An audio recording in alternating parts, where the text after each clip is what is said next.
साहेबांनी सगळ्याचे नाव घेतलेलं आहे, परंतु सगळ्याला आपण ड्युटीने इथे आलो, आपल्याला जायचं आहे, ड्युटी चालू आहे, त्याचा भान ठेवून सर्व महाराष्ट्राचे पदाधिकारी आणि आपण सर्व बंधू आणि भगिनी फक्त आज तुमच्या समोर आपल्याला एक संघटना बांधायची.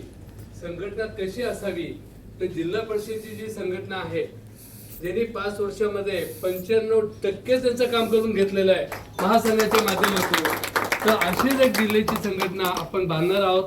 आणि त्या माध्यमातून पाटील साहेब अनुभवी आहेत. माझे जे अध्यक्ष आहे, आताचे अध्यक्ष हे काही जुनेच आहे, परंतु याच्यावर अनुभव असल्यामुळे पाटील साहेब काही टेन्शन घ्यायचं नाही. तुम्ही फक्त आतापर्यंत एका जातीचं काम केलं, आता आपल्याला 12.5 जातीचं काम करायचं आहे. 12.5 जाती म्हणजे सर्व डिपार्टमेंट, म्हणजे जितके जिल्ह्यामध्ये डिपार्टमेंट आहे तितके ठेव आपली संघटना आहे.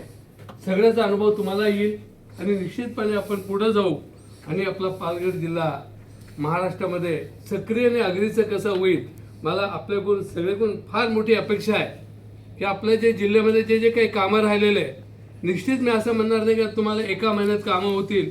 फक्त 6 महिने आम्हाला द्या, तुम्हाला आउटपुट तुमच्या समोरच दिसेल.